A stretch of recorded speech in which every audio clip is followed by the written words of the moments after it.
एक सीईओ, एक जॉब कर रहे हैं आप कंपनी में, एक सीईओ के क्लियर कट अहकामात को आप डेली रिजेक्ट करें, डेली रिजेक्ट करें, छोड़ेगा आपको? पकड़ लेगा, निकाल देगा, ठीक है, आपको फायर कर देगा। हम डेली अल्लाह की कितनी डिसोबीडियंस करते हैं, डेली।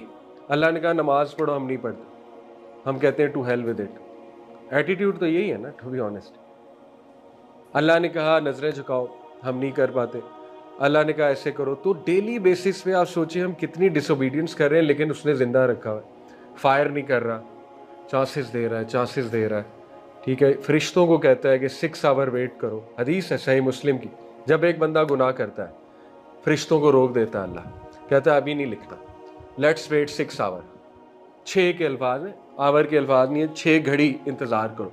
घड़ी से मुराद स्कॉलर्स ने आवर्स लिया है, घड़ी से मुराद और मुद्दत भी हो सकती है, लेकिन उन्होंने आवर्स लिया। तो इतना मर्सीफुल है कि 6 घंटे रोकता है फरिश्तों, कहता है अभी ना लिखो, शायद तौबा कर ले, शायद। इसीलिए कहते हैं ना कि जब कोई गुनाह किया तो फ़ौरन माफ़ी भी मांग लें, यानी रात को सोएं तो क्लियर करके सोएं अल्लाह के साथ। तो एनीवे, इसी तरह अल्लाह ताला फरिश्तों को कहता है कि जब एक बंदा अच्छे काम की नीयत करता है, अल्लाह फरिश्तों को कहता है लिख लो, एक रिवॉर्ड। और जब वो असल में कर लेता है तो अल्लाह कहता है 10 से मल्टीप्लाई कर दो। और जब एक बंदा बुरे काम का इरादा करता है तो अल्लाह कहता है ना लिखो, इरादे पे ना लिखो। और जब वो कर लेता है तो कहता है एक गुनाह लिखो। यानी इतना लीनियंट है अल्लाह, आप सोचें, ठीक है। तो सोचने पे आए तो शुक्रगुजारी के इतने पॉइंट्स हैं, इतने पॉइंट्स हैं कि इंसान, अब मसला है कि शैतान सारी तवज्जो उस चीज़ पर दिलाता है जो मिसिंग है लाइफ से। जैसे वो शवाक अहमद का वाक़या ना, एक बच्चा खिड़की को देख रहा था, उनकी गोद में उनका पोता था, वो उसे बाहर दिखा रहे हैं, घास देखो, बादल देखो, बारिश हो रही है, फूल देखो। तो वो खिड़की पे एक ही जगह देखी जा रहा था, उसे नज़र ही नहीं आ रहा था बाहर उनके पोते को। तो वो बड़ा हैरान हुए, कहते हैं कि कहाँ देख रहे हो? तो वो कहता ये क्या दादा? वो देखा तो वहाँ एक मरी हुई मक्खी जमी हुई थी। बड़ा हैरान हुए, कहते हैं कि बेटा तुम्हें वही नज़र आ रहा है, बाहर नहीं नज़र आ रहा? तो कहते हैं मुझे उस बच्चे ने सिखा दिया कि यही इंसान का मसला है कि बहुत पिक्चर क्लियर है, लेकिन वो एक ही चीज़ नज़र आ रही, मरी हुई मक्खी, वो आजमाइश नज़र आ रही है, वो प्रॉब्लम नज़र आ रही है, और कुछ नहीं नज़र आ रहा, ठीक है। ये इंसान का मसला है। तो इसलिए शुक्रगुजारी बहुत बड़ी बात है। फिर ये हदीस है। अब हम ज़रा और एट्रीब्यूट्स पे आते हैं। देखिए, हमने सेल्फ कंट्रोल डिस्कस कर लिया। सेल्फ कंट्रोल आएगा कैसे, ये एक बड़ा ज़बरदस्त पॉइंट है, ठीक है। इसके मैं आपको कुछ टिप्स देता हूँ। मेरे लिए व्हाट वर्क फॉर मी, जब भी मैं भी इंसान हूँ, मेरा भी सेल्फ कंट्रोल लूज़ होने वाला हो, दिल तो करता है, ज़ाहिर है इंसान है, कि ये भी कर लें, ये भी देख लें, ऐसे कर लें, वैसे कर लें, वगैरह वगैरह। तो सबसे पहले व्हाट हेल्प्स मी, और जो आपको भी इंशाल्लाह बड़ा हेल्प करेगा, वो है कि, और ये साइकोलॉजिस्ट भी कहते हैं, जिस इंसान का पर्पस बहुत स्ट्रॉन्ग और बड़ा क्लियर होता है और उसको अपनी पहचान होती है, वो उतना ही सेल्फ कंट्रोल भी कर लेता है, ठीक है। मैं आपको मिसाल देता हूँ। एक आम आदमी का और बराक ओबामा का सेल्फ कंट्रोल सेम होगा? पुरानी मिसाल, ओबामा जो प्रेसिडेंट था, प्रेसिडेंट की मिसाल दें, क्यों मुख्तलिफ होगा जी? क्यों मुख्तलिफ होगा? आम आदमी मुझ जैसा, लेट से, या कोई भी आम आदमी, और एक प्रेसिडेंट है कंट्री का, अगर अच्छा प्रेसिडेंट है, ऑनेस्ट, दोनों का सेल्फ कंट्रोल मुख्तलिफ होगा ना? उसका ज़्यादा होगा। क्यों? उस पर जिम्मेदारी ज़्यादा है। उसको पता है अगर मैं नहीं करूँगा तो इस ओहदे से फारिग हो जाऊँगा, इस ओहदे से नीचे आ जाऊँगा। अच्छा, क्रिस्टियानो रोनाल्डो और मेरा सेल्फ कंट्रोल सेम होगा? उसका ज़्यादा क्यों होगा? अगेन, एथलीट है, जिम्मेदारी है, वो बिकता है इसलिए, ठीक है, सेल्फ कंट्रोल है। उससे किसी ने पूछा कि क्या कोई ऐसा दिन आया है कि तुम्हारा जिम जाने का दिल नहीं? वो 2.5 घंटे जिम करता है डेली, उसकी रूटीन मैंने देखी। क्या कोई ऐसा दिन है कि तुम्हारा डेली जिम जाने का दिल ना, कि तुम्हारा जिम जाने का दिल ना करे? उससे कहा डेली। इंटरव्यूअर बड़ा हैरान हुआ, तो ऐसा कहता किसका दिल करता है जिम करने का? मेरा भी दिल करता है टू हैव फन, लाइफ गुजारूं, पैसे आ गए, लेकिन I have to do it, some things we have to do it.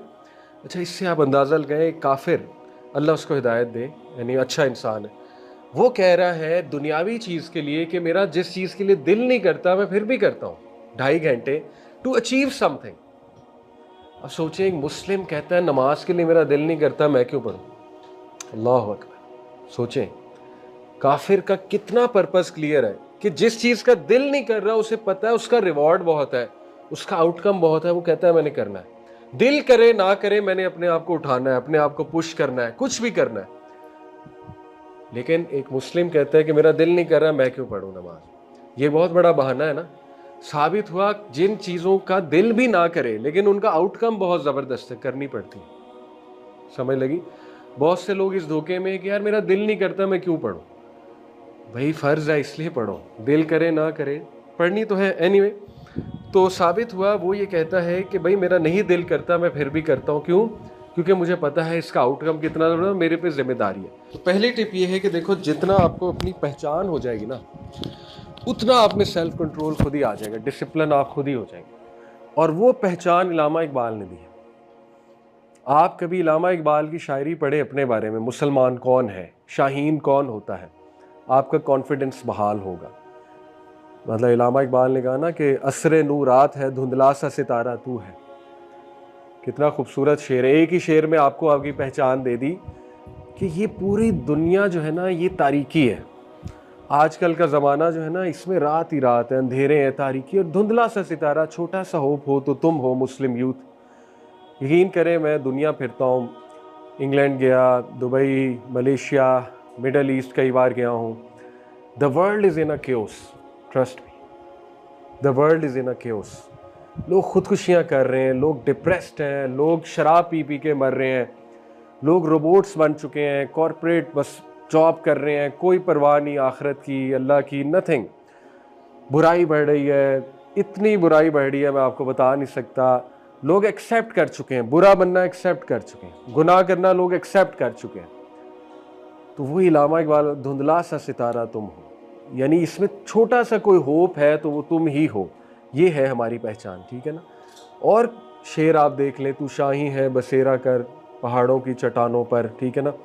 फिर ये कि झपटना पलटना, पलट कर झपटना, लहू गर्म रखने का है एक बहाना। कितनी मोटिवेशन दी उन्होंने। तो आप, सबसे पहले मैं आपको नसीहत करूंगा, मैंने कई लोगों को डिप्रेशन से बाहर निकलते देखा है इलामा इकबाल की शायरी पढ़ के और समझ के, क्योंकि it gives you hope, it tells you who you are. जब अक्सर आपने देखा है ना एक हीरो मूवी का, उसको पता नहीं होता वो कौन है, लेकिन जब उसको पता लग जाता है तो वो everything changes for that person. कई आपने किरदार ऐसे हीरोज देखे होंगे मूवीज़ में, ठीक है ना। तो जब आपको पता लग गया आपका मकसद क्या है, आप हैं कौन, आप मिसाल है। अल्लाह कह रहा है मैंने तुम्हें लीडर बना दिया दुनिया में, कुंतुम खैरा उम्मतिन उखरिजत लिन्नास तामुरूना बिल मारूफी व तनहौना अनिल मुनकर। अल्लाह कहता है कि खैरा उम्मा बनाया है, बेस्ट ऑफ नेशंस बनाया है, तुम मिसाल हो, मिसाल हो। तुम्हें तो देखकर अगला बंदा ठीक हो जाना चाहिए। मैं आपको मिसाल देता हूँ, मुफ्ती मेंग का आपने नाम सुना होगा। उन्होंने एक वाक़या सुनाया, एक सुपर मॉडल अमेरिकन, उसने एक मुस्लिम नौजवान को देख के इस्लाम कबूल कर लिया। कैसे? शी सेड, खुद उसने वाक़या सुनाया कि मैं एक बिल्डिंग से नीचे आ रही थी लिफ्ट में, तो लिफ्ट में मैं एंटर हुई तो एक नौजवान सामने खड़ा था, और ज़ाहिर है वहाँ पे लोग दाढ़ी ज़्यादा रखते हैं क्योंकि पहचान है, ज़ाहिर है मैं माइनॉरिटी में है ना वहाँ पे मुसलमान। तो उसकी बियर्ड थी, बड़ा खूबसूरत नौजवान था। तो कहती जैसे ही मैं एंटर हुआ उसने नीचे नज़रें झुका ली और सारा उसने मुझसे लिफ्ट में बात नहीं की। तो कहती कि मुझे थोड़ा बुरा लगा, क्योंकि उनके लिए डिसकर्टियस है कि ना मुझे उसने ग्रीट किया, ना हैंड आगे किया, ना कोई बातचीत मुझसे की। एनीवे, कहते मुझसे बर्दाश्त नहीं हुआ, जब लिफ्ट नीचे आई तो मैंने उससे कह ही दिया, मैंने कहा कि मुझे थोड़ा बुरा लगा है, तुमने बड़ी डिसकर्टिसी दिखाई, ना कोई मेरी तरफ देखा, ना तुमने मुझे ग्रीट किया, ये वो। तो कहती फिर उसने बात की, मुस्करा के उसने कहा कि देखें मैं सिस्टर आपकी रिस्पेक्ट करता हूँ, तो जब आप अंदर एंटर हुई तो मैंने नज़रें झुका ली, क्योंकि this is what my religion tells me to do. अब ज़ाहिर है उसके कपड़े भी ऐसे होंगे। तो बड़ा इस बात से इम्प्रेस हुई कि अच्छा ये कौन सा रिलीजन है जो तुम्हें इस तरह से कहता है कि औरतों की इस तरह इज़्ज़त करो। फिर उसने कहा कि मैं मैरिड हूँ, मेरी वाइफ है, तो obviously I can't shake hand with you, ये भी गलत है हमारे दीन में, तो I am loyal with my wife. तो वो कहती मैं इतना मुतासिर हुई कि ये कौन इंसान है आज के दौर में जो बेगम का इस लेवल पे सोच रहा है, लॉयल्टी, ठीक है, इस लेवल पे सोच रहा है। यानी जाहिर है वो जिस क्लास में बैठती होगी वो तो आपको फिर पता है। तो just because of seeing him lowering the gauge, decency, ठीक है, और बहुत उससे तहम्मुल से बात करना, उसने कहा कि ये मुझे मज़हब पढ़ना है, ये कौन सा रिलीजन है जो इस तरह की बातें सिखाता है। तो फिर उससे कहा ठीक है आप मस्जिद में आइएगा, मैं आपको कनेक्ट करवा दूंगा, एक स्कॉलर है उनके साथ, तो आप उनसे पूछिएगा। तो शी केम, उन्होंने उन्हें कुरान गिफ्ट किया, उसको समझाया पर्दे का कॉन्सेप्ट ये वो, एंड शी एक्सेप्टेड इस्लाम। तो मैं आपको बताना चाह रहा हूँ कि देखिए जब ये क्लियर हो जाएगा ना कि यार ये मैं हूँ, यानी मुझे देख के दूसरों ने इंस्पिरेशन पकड़नी है, तो फिर एवरीथिंग चेंजेस। आज हमारे रोल मॉडल्स वो हैं जो हमें खराबी की तरफ ले जा रहे हैं, जाने अनजाने में क्या कह सकते हैं। तो देखिए मुसलमान ने इतना अपने आप को डीवैल्यू कर लिया, इतना डीवैल्यू कर लिया है कि खुद ही अपने आप को जो है ना ख़त्म कर दिया डीवैल्यू कर करके। तो इसलिए मैं आप कहता हूँ कि ये बड़ा ज़बरदस्त सोल्यूशन है कि सबसे पहले आप पहचाने आप कौन है, और उसके लिए बेस्ट चीज़ इलामा इकबाल की शायरी। आप ज़्यादा शेर ना पढ़ें, आप सिर्फ निकाल लें, चंद एक अशार निकाल लें, ठीक है, कि what did Allama Iqbal say about youth, Muslim youth, अशार ही अशार आ जाएंगे, वो पढ़ें आप, ताकि आपको जो है वो मोटिवेशन मिले। तो ये है पहला स्टेप कि जब व्हेन यू नो कि मेरा पर्पस बहुत बड़ा है, मेरी पहचान क्या है, तो फिर खुद ही डिसिप्लिन आ जाएगा। फिर आप खुद डिसिप्लिन लाएंगे अपनी लाइफ में, कंट्रोल लाएंगे अपनी लाइफ में, और आपको मज़ा आएगा, आपको मज़ा आने लगेगा, क्योंकि आप मुनफरिद हो जाएंगे, आप डिफरेंट होंगे बाकियों से, ठीक है।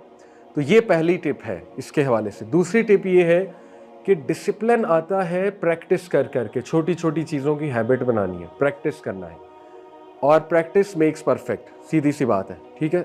यानी कि आप एक बार गुस्से को कंट्रोल करेंगे ना, मुश्किल होगा, बहुत मुश्किल होगा, अगली बार थोड़ा आसान होगा, उससे अगली बार थोड़ा और आसान होगा, आहिस्ता आहिस्ता वो आपके लिए ईजी हो जाएगी चीज़। क्योंकि ये तो माइंड साइंसेज है ना, बेसिक माइंड साइंसेज है कि जो चीज़ आप कंट्रोल करेंगे उसके न्यूरॉन्स के कनेक्शन बन जाएंगे, नर्व सेल्स के, बार बार करेंगे और बनते जाएंगे और बनते जाएंगे, वो एक बड़ा स्ट्रॉन्ग पाथवे बन जाएगा उस हैबिट का, ठीक है। तो ये बेसिक कुछ टिप्स हैं कि सेल्फ कंट्रोल लाना कैसे। जैसे एक सहाबी ने पूछा था अल्लाह के नबी से कि या रसूल अल्लाह बर्दाश्त कैसे आएगी, तो अल्लाह के नबी ने कहा बर्दाश्त करने से आएगी। बहुत खूबसूरत आंसर है कि भाई ट्राई तो करो ना, ट्राई इट, करो बर्दाश्त। जैसे अभी आपने देखा एक सिस्टर जो मोरक्कन थी, उसने रिज़ाइन तो नहीं किया, उसको ज़ाहिर फायर ही कर रहा था माइक्रोसॉफ्ट में, देखा होगा वो, जिन्होंने जाके क्लियर स्टेज पे जो बंदा खड़ा था मुस्तफ़ा, उसको कहा कि तुम्हारी एआई टेक्नोलॉजी बच्चों की जेनोसाइड में यूज़ हो रही है। अब देखिए उससे पूछा गया कि किन चीज़ों ने तुम्हें इतना बड़ा एक्शन लेने पे इंस्पायर किया, क्योंकि ये खुदकुशी वाला एक्शन था जो उस बहन ने की। खुदकुशी से मुराद है कि उसको कंफर्म था नंबर 1 मेरी जॉब जाएगी, नंबर 2 मैं यहाँ से डिपोर्ट होंगी। लोग का ख्वाब होता है अमेरिका जाना, ठीक है, उसको कंफर्म था डिपोर्ट भी करेंगे जॉब से, तो ये खुदकुशी है। तो उससे पूछा गया कि what led you to these things, तो उसने बताया 3 चीज़ें। नंबर 1 उसने कहा कुरान की आयत। अब देखें मोटिवेशन थी तो इतना बड़ा स्टेप कर दिया ना। उसने कहा कुरान की आयत। कौन सी आयत? कि what is wrong with you, सूरह निसा की, कि तुम उन बच्चों के लिए, उन औरतों की हेल्प के लिए नहीं जाते जिनको मारा जा रहा है। कुरान की आयत है, ठीक है, नंबर 1। दूसरा वो कहती है हदीस। कौन सी हदीस? कि तुम में से जो कोई बुराई को देखे, या हाथ से रोके, या मुंह से रोके, या दिल में बुरा जाने। तीसरा कहती ये हदीस, जो कोई अल्लाह के लिए किसी चीज़ को छोड़ता है, अल्लाह उससे बेहतर चीज़ उसे देता है। आप देखें उसकी मोटिवेशन क्या है, कहीं से तो ली है ना। कहती ये 3 चीज़ें जब मुझे कंफर्म हो गई, मैंने इस्तिखारा किया, यानी it was a planned action. ये ऐसा नहीं था कि एकदम उठी और कर दिया, नहीं। She said I was planning it. तो मैंने प्लान किया, अल्लाह पे तवक्कुल किया, और मैंने कहा बस ठीक है। और आपको पता है उसको वो जॉब ऑफर्स आ रही हैं, आप सोच नहीं सकते। कुवैत उसके पीछे पड़ा हुआ है, कतर उसके पीछे पड़ा हुआ है, मुस्लिम स्टेट्स उसके पीछे पड़ी हैं, आओ सीईओ बनो, हमारी कंपनी की सीईओ बनो। कहाँ पे वो इंजीनियर थी सिंपल, वो कह रहे हैं आओ हमारी कंपनी संभालो आगे। तो ये बात है असल में, मोटिवेशन बहुत बड़ी हम इससे लेते हैं कि देखो जो चीज़ हम अल्लाह के लिए लेट गो करेंगे उससे बेहतर मुतबादिल अल्लाह दे देगा, ठीक है। तो ये है चीज़ सेल्फ कंट्रोल। कुछ और चीज़ें पढ़ते हैं, ये भी सेल्फ कंट्रोल की चीज़ें। नबी सल्लल्लाहु अलैहि वसल्लम से पूछा गया whose Islam is the best, किसका इस्लाम बेहतरीन है। तो नबी सल्लल्लाहु अलैहि वसल्लम ने कहा साबिर का और टॉलरेंट, बर्दाश्त वाले का। अब ये 2 बहुत कमाल के एट्रीब्यूट्स, सब्र करना, बर्दाश्त करना, ठीक है। तो सब्र का मतलब सिर्फ ये नहीं होता वेट करना, सब्र का मतलब है वेट करके कुछ करना, doing something to change the situation. सब्र इन शॉर्ट ये कि मुंह से बुरे अल्फाज ना निकाले जाएं और ज़्यादा पैनिक ना हुआ जाए, ठीक है, ये सब्र है बेसिकली। और बर्दाश्त, it was said which believers have the most complete faith, the profit सल्लल्लाहु अलैहि वसल्लम said those with the best character. तो ये भी बर्दाश्त और सब्र, ये और एट्रीब्यूट्स हैं जो हमें अपने अंदर लाने हैं, ठीक है।